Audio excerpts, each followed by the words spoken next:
उत्तराखंड के लिए बहुत बड़ा मौका होता है चारधाम यात्रा।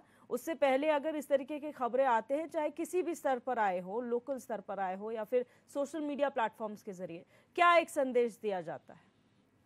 बहुत सही डिबेट है।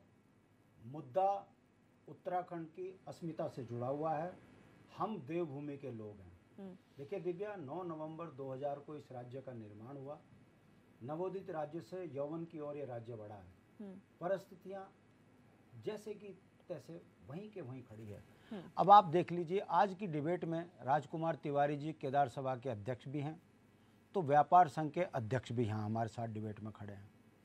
और उत्तराखंड की जनता जिनके विकास के लिए यहाँ सत्ताएं सत्ताधीश हो रही हैं, तीनों इस डिबेट को सुन रहे हैं। सवाल मेरा है, अभी चुनाव चल रहे हैं, मैं इन्हीं जनता से पूछता हूं, मैं राजकुमार तिवारी जी से पूछता हूं, मैं सोन जी से भी पूछता हूं, क्या जनहित के मुद्दों पर सत्ताएं बदल रहे हैं? मत प्रतिशत आप किस ओर दे रहे हैं? ये जनता पर यक्ष प्रश्न छोड़ दिया गया है। अब आ जाइए मुद्दों पर।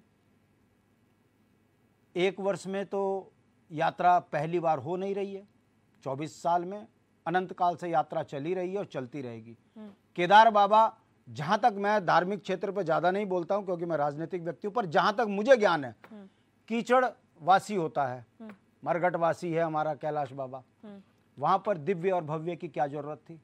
और जब हो रहा था, कहां गए थे राजकुमार तिवारी जी? कहां गया था हमारा वो संघ जो धार्मिक संस्थाओं पर जब अतिक्रमण हो रहा था? इनकी चुप्पी क्यों थी? अब आ जाइए यात्रा का। अभी शुरू नहीं हुई, कल शनिवार है। 4 से 5 घंटे का ऋषिकेश क्रॉस करने में जाम लग रहा है। यात्रा भी शुरू नहीं हुई। सोचिए जब यात्री आएंगे तो ऋषिकेश में कैसे गला घुटता है उत्तराखंड के मूल पहाड़ियों का। मैं यमकेश्वर क्षेत्र का हूं।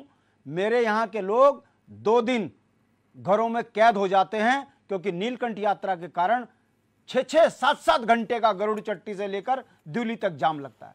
मेरा यह कहना है कि आखिर कोई एक डिबेट तो दिखा दीजिए दिव्या जी, जिसमें आपने ये कहा हो कि यात्रा शुरू हुई, सरकार की व्यवस्थाएं ठीक थी और यात्री खुश हुए और निकल गए। राज्य की शान बान और आन इस सरकार ने बढ़ाई है। मैं हाथ जोड़ के माफी मांग लूंगा। अब आओ मेन मुद्दे पे। व्यापारियों को दी न सत्ता। अगर ये वाकई धार्मिक लोग हैं भाजपा वाले, मैं पूछना चाहता हूं, यात्रा शुरू होने से पहले ऋषिकेश में शराब के ठेके घर घर क्यों खोले?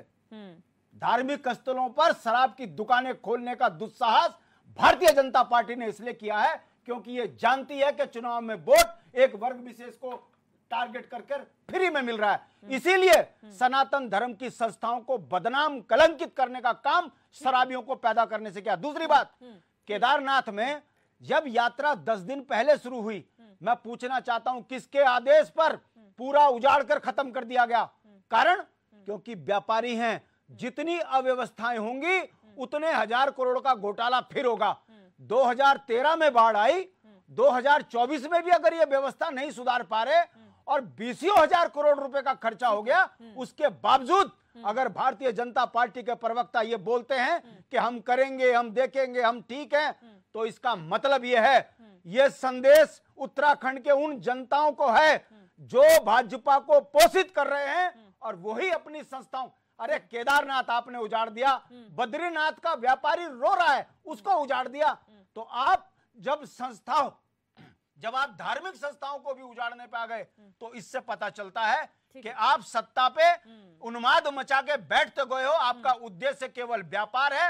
यही कारण है कि हर संस्था रो रही है, चाहे किसान हो, व्यापारी हो, कर्मचारी हो, बेरोजगार हो, महिलाएं हो, कोई तो खुश हो।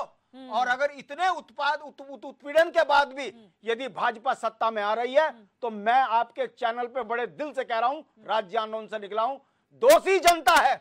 भाजपा को पोषित करोगे तो बच्चों से तो बर्बादी हुई है, आपके संस्थानों पर भी बाहर वाले कब्जा कर लेंगे। और ये उत्तराखंड के लिए संकेत है कि बाबा केदार के यहाँ जिस तरीके से लूट मचाने के लिए ये खोदा है चुनाव इससे 10 दिन पहले, ये संदेश है व्यापारियों को सत्ता दोगे तो ऐसे ही